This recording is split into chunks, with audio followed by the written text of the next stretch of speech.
मोक्षदा एकादशी व्रत की कथा। तो बोलिए प्रेम से भगवान विष्णु की जय, माता लक्ष्मी की जय। भगवान श्री कृष्ण से युधिष्ठिर बोले कि हे जनार्दन, आपको नमस्कार है। हे देवेश, मनुष्यों के कल्याण के लिए मार्गशीर्ष शुक्ल एकादशी का नाम एवं महात्म्य वर्णन कर यह बतलाइए कि उसकी विधि क्या है, उस दिन किस देवता की आराधना होती है। महाराज युधिष्ठिर के ऐसे वचन को सुनकर भगवान श्री कृष्ण कहने लगे कि हे पांडुनंदन, तुम धन्य हो जो इस प्रकार लोकोपकारी प्रश्न तुमने किया है। अच्छा, सावधान होकर तुम सुनो। यह एकादशी मनुष्यों के अनेक पापों को नष्ट करने वाली है। इसका नाम मोक्षदा है। इसमें गंध, पुष्प, धूप, दीप, नैवेद्य, नृत्य, गीत, षोडशोपचार पूजन पूर्वक सब भक्ति दामोदर की पूजा करनी चाहिए। इस विषय में एक अनुपम पौराणिक इतिहास में तुम्हें सुनाता हूँ, जिसके सुनने मात्र से वाजपेयी यज्ञ का पुण्य फल प्राप्त होता है। नरक में गए हुए माता और पिता एवं अन्य परिवार वाले भी अवश्य ही स्वर्गलोक को प्राप्त होते हैं। अस्तु, आप उस कथा को सावधान पूर्वक सुनिए। हे राजन, पवित्र गोकुलपुरी में किसी समय पहले एक वैखानस नाम का राजा राज्य करता था।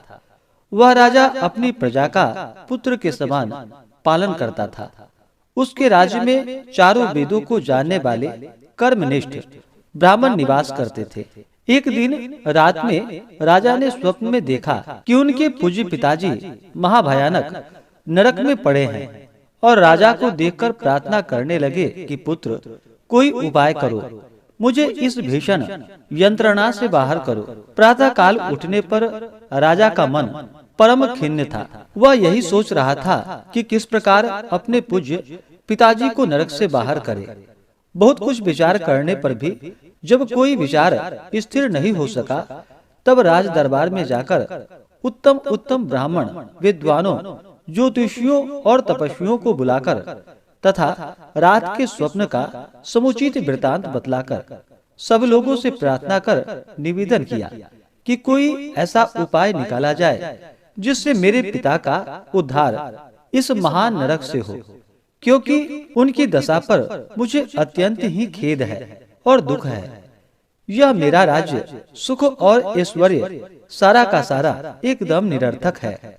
हाथी, घोड़ा, धन, संपत्ति, स्त्री, पुत्र एवं परिवार मुझे कुछ भी आनंद कर प्रतीत नहीं होता। नहीं सोचता कि मैं क्या करूं, कहां जाऊं और किस प्रकार पूज्य पिताजी के कष्टों का निवारण करूं। उस समर्थवान पुत्र का जीना किस काम का, जिसके पूर्वज नरक में पड़े हों। राजा के हृदय से ऐसे उद्गार सुनकर ब्राह्मणों ने एक स्वर में कहा कि राजन, यहाँ से समीप ही परवर्तक मुनि का आश्रम है। वह महामुनि भूत, भविष्य एवं वर्तमान तीनों लोकों के ज्ञाता है। वह आपको कोई न कोई युक्ति अवश्य ही बतलाएंगे। ब्राह्मणों की ऐसी वाणी सुनकर राजा ने परवर्तक मुनि के आश्रम की ओर प्रस्थान किया। वह आश्रम कैसा था? वहाँ अनेक शांतचित्त योगी, श्रेष्ठ मुनि और तपस्वी अपने अपने धार्मिक कार्यों में संलग्न थे। वह स्थान चतुर्वेद ज्ञाता वेदज्ञों से परिपूर्ण था। ऐसे ऐसे महात्माओं से घिरे हुए परवर्तक मुनि अत्यंत तेजोमय दूसरे ब्रह्मा के समान दिखलाई पड़ रहे थे। राजा ने मुनि को साष्टांग नमस्कार किया। मुनि ने आशीर्वाद देकर उनके परिवार और राज्य के कुशल समाचार उनसे पूछा। राजा ने कहा कि हे भगवान, आपकी कृपा से परिवार एवं राज्य सभी कुशल पूर्वक है।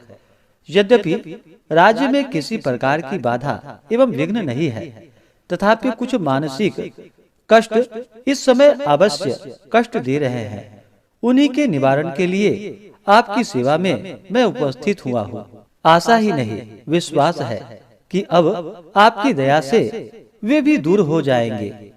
राजा के ऐसे वचन को सुनकर मुनि ध्यान अवस्थित होकर बोले और फिर भविष्य का चिंतन करने लगे। एक मुहूर्त बाद जब उनकी आंखें खुली तो बोले कि हे राजन, तू अपने पापी पिता की यातनाओं से दुखी होकर यहाँ आया है। तेरे पिता ने कामवश अपनी एक स्त्री का ऋतु भंग किया था। ऐसे पाप के फल स्वरूप वह नरक यातना भोग रहा है।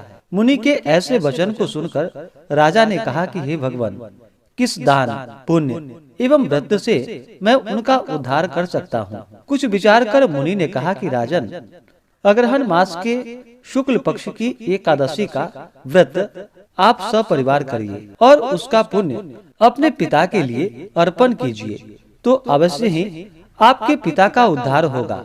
राजा ने मुनि के आश्रम से आकर उनकी आज्ञा अनुसार सपरिवार एकादशी का व्रत कर उसका पुण्य अपने पिता को अर्पण कर दिया।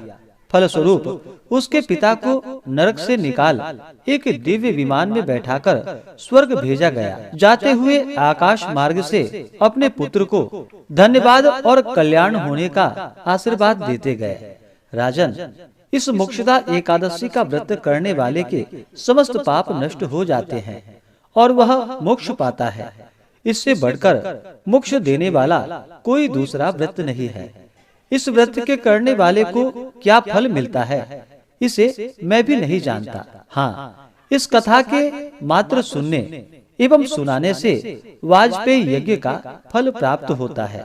स्वर्ग एवं मोक्ष को देने वाला यह एकादशी का व्रत चिंतामणि स्वरूप है। तो बोलिए प्रेम से भगवान विष्णु की जय, माता लक्ष्मी की जय।